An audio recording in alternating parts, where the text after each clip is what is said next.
මේ දවස්වල එක දිගට මස් මාළු ಜಾති කාලා එපා වෙලා ඉන්නේ. ඉතින් අද අපි අරගෙන ආවා රසම රස හතු කරියක් වෙනස්ම විදියකට හදන. ඉතින් බලාගෙන ඉන්නකො මේක කොහොමද හදන්නේ කියලා.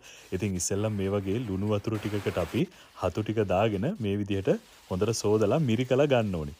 ඊට පස්සේ අපි මේ ටික මේ විදිහට ඉරා ගන්නවා. ඉතින් හතු ටික අපි කපලා නෙවෙයි ගන්නෙ පොඩ්ඩක් හීනියට ඉරාගෙන ගන්නෙ. ඉතින් ඒකට අපි එකතු කරගන්නවා කහ කුඩු ටිකක්. ඒ වගේම ලුණු කුඩු ටිකකුත් එකතු කරගන්නවා. මෙතන අපි අරගෙන තියෙන්නේ ග්‍රෑම් 200 හතු පැකට් දෙකක්. ඉතින් ඔයාලට කැමති ප්‍රමාණයක් ගන්න පුළුවන්. ඊළඟට අපි මේකට ඕනේ අඩුම කුඩුම ටික එකතු කරගන්න යන්නේ. ඉස්සෙල්ලාම අපි ඉඟුරු කෑලි ටිකක් ඒ වගේම සුදු ලුණු ටිකක් යහමින් එකතු කරලා අපි හොඳට මේක ගලේ අඹර ගන්නවා. ඊට පස්සේ ඒකටම එකතු කරගන්නවා එනසල් ඇට කිහිපයක් ඒ වගේම කරාමු නැටි කිහිපයකුත් එකතු කරගෙන හොඳට අඹර ගන්න ඕනේ. ඒ ටික පැත්තකින් තියලා අපි ලුණු ටිකක් තක්කාලි ගෙඩියක් හොඳට ඉදිච්ච එකක් ගන්න. තක්කාලි ගන්නකොට ඊට පස්සේ අමු මිරිස් කරල් කිහිපයක් දික් අතර කපාගෙන අපි මේ විදිහට ඇතිලියක් රත් වෙන්න තියලා තෙල් ටික රත් වෙනකොට අබ ටිකක් දාලා අපි අර අඹරගත්ත මිශ්‍රණය දාලා හොඳට ටෙම්පරාදු කරගන්නවා. ඉතින් මේක ටෙම්පරාදු වෙනකොට මාරම සුවඳක් එන්නේ. ඉතින් මේක ටෙම්පරාදු වීගෙන යනකොට අපි ලූණු ටික ඊට පස්සේ අමු මිරිස් රම්පේ කරපිංචා කුරුඳු පොතු කෑල්ලක් මේ ටික එකතු කරගන්නවා. ඊට පස්සේ මේක සාමාන්‍ය ගානකට ටිකක් විතර දුඹුරු පාට වේගෙන එනකොට තමයි අපි මේකට එකතු කරන්නේ මිරිස් කුඩු. ඉතින් මිරිස් කුඩු අපි ටිකක් හැඳි දෙකක් විතර එකතු කරගන්නවා. මෙන්න මේ විදිහට. ඉතින් ඒක හොඳට ටෙම්පරාදු කරගන්න ඕනේ අපි මේක පොඩ්ඩක් අර මිරිස් ටික බැදෙන්න ඕනේ හොඳට. එතකොට තමයි රස වැඩිපුර එන්නේ. ඉතින් ඊළඟට අපි මේකට එකතු කරගන්නවා උළුහල් ටිකක්. අපි සාමාන්‍යයෙන් උළුහල් එකතු කරගන්නවා. මොකද උළුහල් එකතු කරාම වෙනම රසයක් එනවා. ඒකටම අපි ලුණු කුඩු ටිකක් කහ කුඩු ටිකක් එකතු කරන්න. හැබැයි අපි කලින් එකතු කරපු නිසා පොඩ්ඩක් එකතු කරගන්න. ඊට පස්සේ අපි මේකට තුන පහ බෙදපු තුන පහත් එකතු කරගන්නවා හැඳි දෙකක් විතර. ඉතින් ඔයාලා රස අනුව ආපහු බලලා එකතු කරගන්න පුළුවන් අඩුපාඩු වෙනවනම්. ඊළඟට අපි අර අනාගත්ත හතු ටික මේකට දාලා හොඳට මිශ්‍ර කරගන්නවා. ඊට පස්සේ තමයි අපි ගම් මිරිස් කුඩු ටිකක් එකතු කරන්නේ. ඉතින් අපි තක්කාලි ටික දැම්ම එකතු කරන්නේ නැහැ. මේක මේ විදියට හොඳට මිශ්‍ර කරලා අපි ටික වෙලාවක් වහලා තියෙනවා. මේකට අපි වතුර එකතු කරන්නේ නැහැ. ගොඩක් ඔයාලට ඕන නම් ගින්දර වැඩි වුණොත් වතුර චූට්ටක් විතර එකතු කරගන්න. නැත්නම් අඩිය අල්ලනවනේ. ඉතින් මේක තැම්බුණාට පස්සේ අපි මෙන්න මේ විදිහට තක්කාලි ටික එකතු කරලා හොඳට මිශ්‍ර කරනවා. ඉතින් අද අපි මේ උයන්නේ එළිය ලිපේ. අපි ඉතින් පරිප්පු එකකුත් ඔන්න ලිපේ තියා ගන්නවා. අද රස මෙනු එකක් තියෙන්නේ. බලාගෙන ඉන්නකො හොඳේ.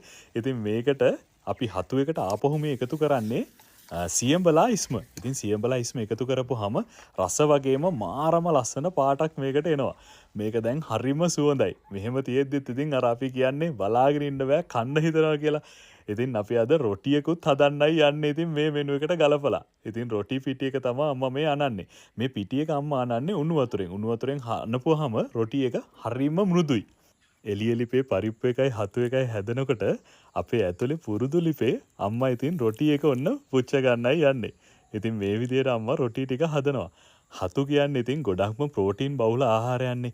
ඉතින් මේක ගොඩක් වෙලාවට වෙජිටේරියන් අයට එහෙම නැත්නම් මස් මාළු වලට වැඩි අකමැති අයට කන්න කියාපුම කෑමක් ඉතින්. දැන් අපේ පරිප්පු එකත් පදමට ඇවිල්ලා තියෙන්නේ. මේකට කිරි ටිකක් එහෙම විතරයි දාලා තියෙන්නේ. තෙල් දාලා නැහැ. හරිම රසට සුවඳට ඇවිල්ලා තියෙන්නේ. ඔන්න ඒකත් අපි ලිපෙන් බා ගන්නවා. අපේ හතු එකත් දැන් ඔන්න ලෑස්ති වෙලා තියෙන්නේ. ඉතින් මේකට සමහර අය කිරි දාලා එහෙමත් හදනවනේ. මේ විදිහට හදනවා නම් කිරි දාන්න ඕනෙම නැහැ. මේ විදිහට අනිවාර්යෙන් ඔයාලා හදලා බලන්න.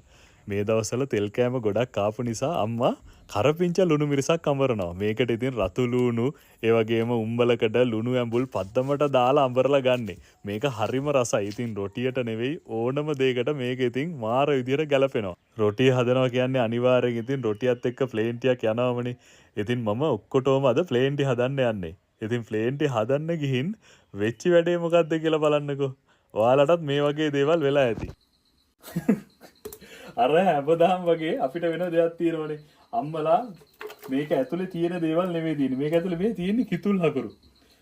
සාමාන්‍යයෙන් ඔයාලටත් මේ වැඩේ වෙනවා ඇති. බිස්කට් ටින් එකක් ගත්තත් ඒක ඇතුලේ තියෙන්නේ වෙන මොනවා හරි ලට්ට ලොට්ට. අම්මේ හරි අලුත් එකක් තියෙනවා ඉන්න මං අරන් එන්නම්. ඒකෙත් එහෙම අවුලක් නෑනේ.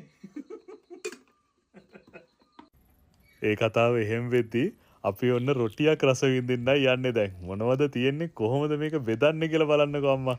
ඉතින් මේ විදිහට රසම රස හතු කරියෙන් ටිකක් අම්මා බෙදනවා. බලන්නකෝ මේකේ පාට කොහොමද කියලා. ඒකත් එක්කම කිරට හදාගත්ත පරිප්පු ටිකක් මෙන්න මේ වගේ උක්කු පරිප්පු ටිකක් අම්මා බෙදනවා. ඊළඟට බෙදන්නේ ලුණු ඇඹුල් පදමට දාලා ගත්ත කරපිංචා ලුණු මිරිස. මේක රෙසිපි එක අපි කලින් අරන් ඇවිල්ලා තියෙනවා. ඉතින් මතක නැති අයට ආපහු වෙලාවක අරන් එන්න.